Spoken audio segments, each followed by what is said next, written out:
আজকে আমি 1000 ml এর 4টা ডাব কেক বানাচ্ছি, একটা ভ্যানিলা ফ্লেভার এবং 3টা বাটারস্কচ ফ্লেভার।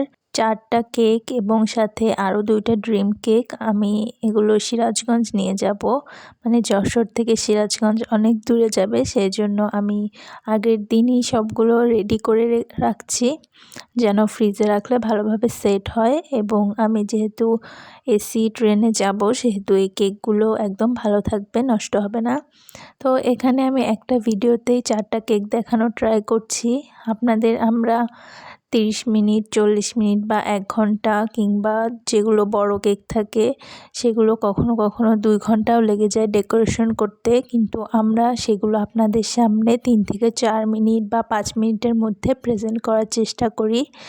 আর অনেকেই মনে করে কেক বানানো, কেক ডেকোরেশন করা খুবই সহজ, কারণ তারা 3-4 মিনিটের মধ্যে যেহেতু দেখে যে কেকটা রেডি হয়ে যাচ্ছে। কিন্তু না, কেক বানানো আসলে এতটাও সহজ না। কেক বানাতে অনেক সময় লাগে।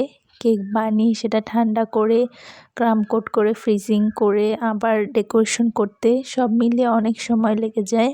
আবার অনেকে কেক বানানোর ভিডিও দেখেই বলে দেয় যে ক্রিম বেশি হয়ে গেছে অথবা ক্রিম কম হয়ে গেছে। যারা মনে করে ক্রিম বেশি হয়ে গেছে তারা ভাবে যে ক্রিমের দাম কম, আর সেই জন্যই আমরা কেকের তুলনায় ক্রিম বেশি দেই। কিন্তু না, কেক বানাতে আমাদের যে খরচটা হয়, মানে কেকের স্পঞ্জ বানাতে, তার থেকে অনেক বেশি কিন্তু কেকের ক্রিমের দাম। যে ক্রিমটা আমরা ইউজ করি সেই ক্রিমের দামটা কিন্তু অনেক। সো যারা মনে করে যে ক্রিমের দাম কম বলে আমরা ক্রিম বেশি দেই, সেটা একদমই না।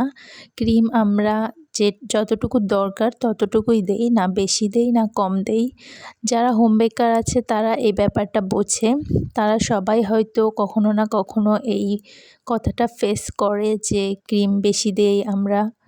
কিন্তু ক্রিম কম দিলে বা বেশি দিলে যে কেকের টেস্ট নষ্ট হয়ে যাবে সেরকম কিন্তু না।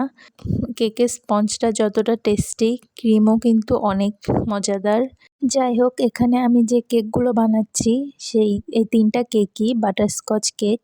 ওপরে আমি বাটারস্কচ সস রেডি করে নিয়েছি এবং বাটারস্কচ প্রালিনও রেডি করে নিয়েছি।